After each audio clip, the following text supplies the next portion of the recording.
देख रहे हैं नेटवर्क 33 राजकुमार के साथ। तो चलिए बढ़ते हैं आज की कहानी की ओर। दोस्तों, ये उस दिन की बात है जब मैं रेलवे स्टेशन पर उतरा तो मुझे पता चला कि अचानक ट्रेन में कोई खराबी आ गई है, जिस वजह से अब ट्रेन को एक लंबा ब्रेक लेना पड़ेगा। ट्रेन के अंदर ये गड़बड़ी काफी पहले से ही नजर आ रही थी, जब बीच बीच में ट्रेन झटके खाकर रुक रही थी। इस बार मैं उस स्टेशन की एक दुकान के पास पहुंचा और खाने का जुगाड़ करने लगा। पेट में चूहे कूद रहे थे तो दूसरी तरफ मुझे अंशुपुर गांव जाना था, जो राजीव नगर से करीब 546 किलोमीटर दूर पड़ता था। मैं काफी लंबी यात्रा तो पहले ही तय कर चुका था और ऊपर से अब मेरा सर भी फटने लगा था, क्योंकि इतना लंबा सफर एक आदमी के लिए बोरिंग और दर्दनाक सा बन जाता है। रेलवे ट्रैक पर कुछ कर्मचारी काम कर रहे थे और उन्हीं कर्मचारियों के एक बंदे से मेरी मुलाकात हुई। उस आदमी ने बताया कि यहाँ का माहौल जितना साफ दिखता है उतना ही गंदा है।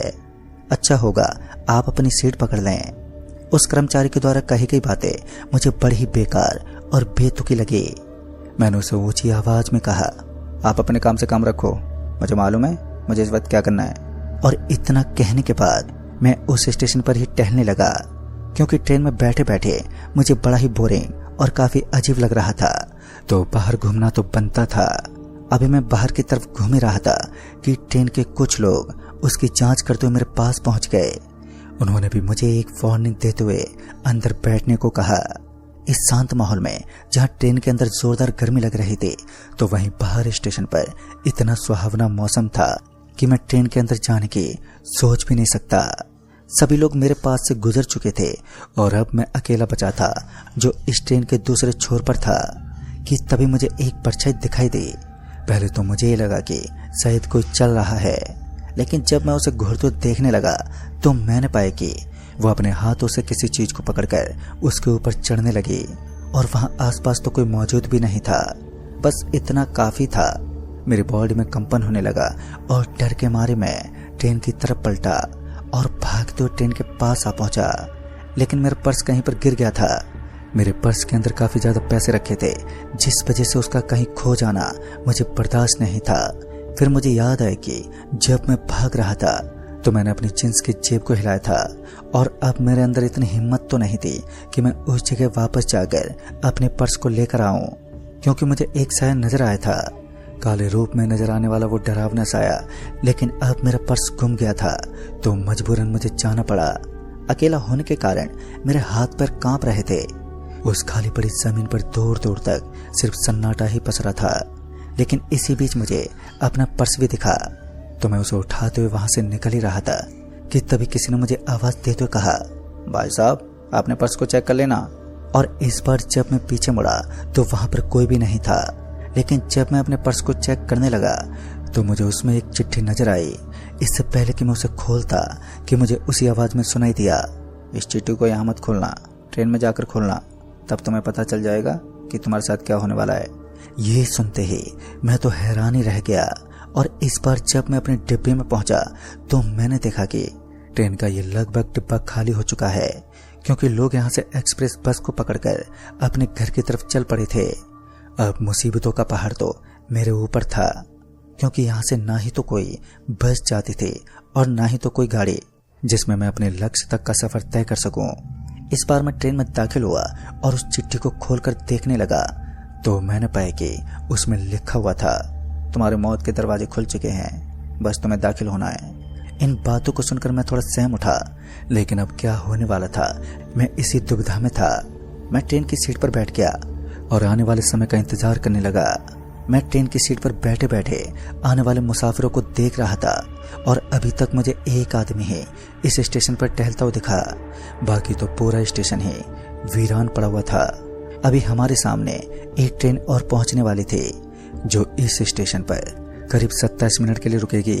मैं भी उसी ट्रेन का वेट कर रहा था, शायद उसके आने के बाद यहाँ पर कोई हलचल हो। लेकिन अभी उस ट्रेन के आने में भी थोड़ा वक्त था। पता नहीं क्यों, लेकिन इस सुनसान बोगी में बैठकर मेरा दिल अपने आप ही तेज गति से धड़के जा रहा था। शायद मुझे कुछ होने वाला था। फटे हुए कपड़े और एक हट्टा कट्टा आदमी कुछ देर के बाद उस बोगी के अंदर चढ़ गया, जिसके हाथ में कुछ सामान था। लेकिन उसकी दशा बहुत ही ज्यादा खराब लग रही थी। मैं उस आदमी से बोला, भाई साहब आपने अपनी ऐसी दशा क्यों बना रखी है? तो इस पर उसने मुझे कोई जवाब नहीं दिया, उल्टा मुझे बोलते हुए कहा, ये मेरी दशा नहीं, मेरी पर्सनैलिटी है। मैं तो उसकी बातों पर हंसते हुए बोला, अच्छा तभी तो मैं सोचूं कि आजकल लोग कटे फटे कपड़े क्यों पहनने लगे हैं। और इतना बोलकर मैं जोर जोर से हंसने लगा, लेकिन वो आदमी सीरियस था।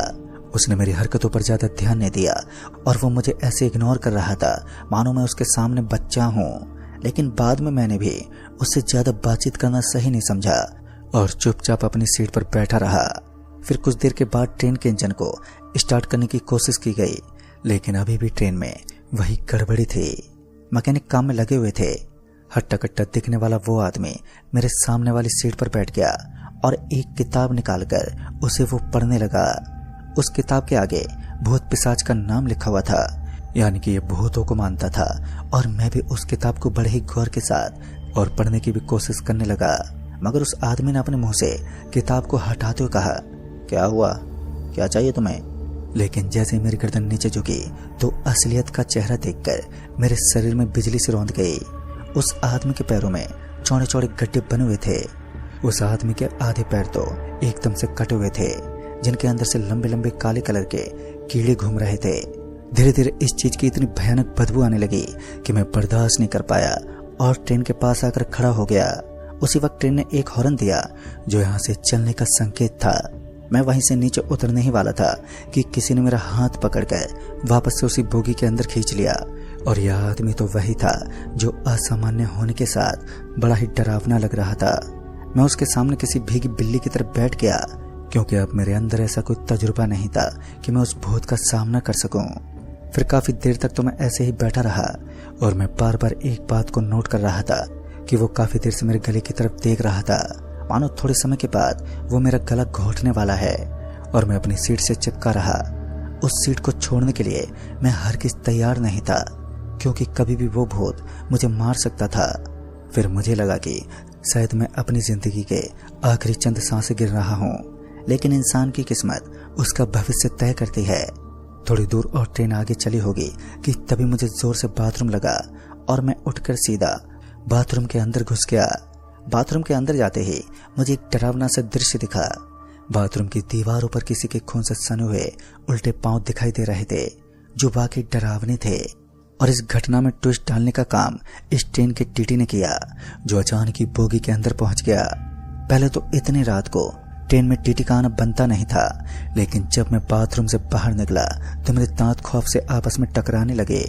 उस भयानक से आदमी ने उस ट्रेन के टीटी को हवा में उठा रखा था और शायद वो उसे मारने वाला था।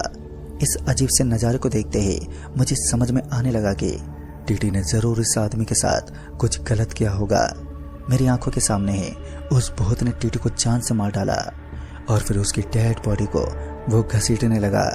मौके का फायदा उठाकर जब मैं दूसरी बोगी के पास गया तो उस बोगी का ये दरवाजा जाम होने की वजह से खुल नहीं पाया और गुस्से में आकर मैं उस दरवाजे को जोर जोर से लात मारने लगा।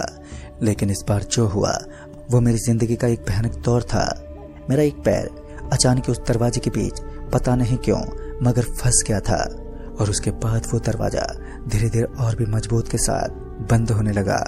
मुझे इतना जोर का दर्द हो रहा था कि मैं उसे अपने शब्दों में बयान नहीं कर सकता।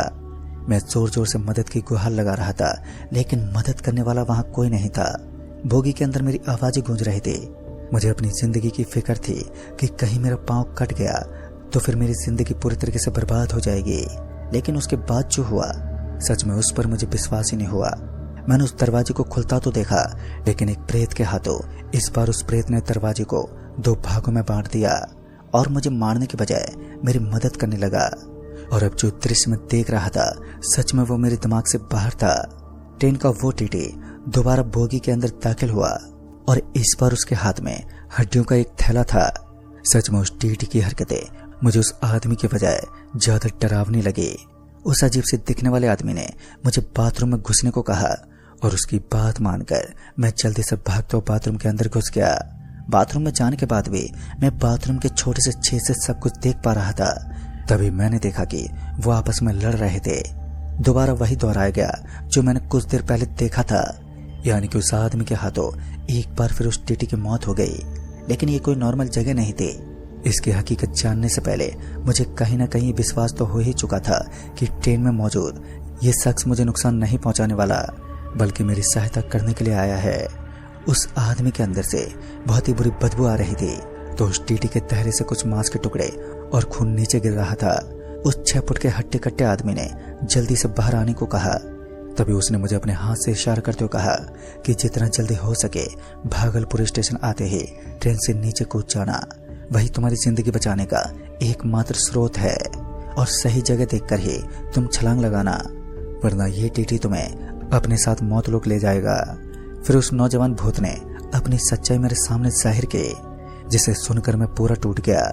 एक ऐसा मुसाफिर जब अपने घर लौट रहा हो और तभी 5 साल के बाद अपने घर वालों से मिलने की खुशी अपने सर पर सवार लिए अचानक मौत के घाट उतर जाए, तो उसकी आत्मा को भले शांति कैसे हो सकती है।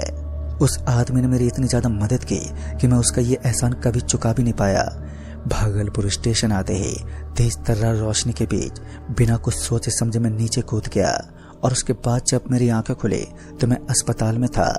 मेरी काफी हड्डियां टूट चुकी थी। तकरीबन 4 महीने के बाद मैं रिपेयर हुआ और अपने साथ हुई इस घटना का वर्णन सभी के साथ किया, लेकिन आज तक मुझे इस बात का पता नहीं चल पाया कि ट्रेन का वो टीटी आखिर भूत कैसे बना, और उस आदमी के द्वारा बताया गया राज आज भी मेरे दिल को चुभता है। दोस्तों, कुछ ऐसी बातें होती हैं जिन्हें अपने दिल के अंदर दबाए रखना ही बहुत सही होता है। इस राज को मैंने किसी के सामने शेयर नहीं किया, और मैं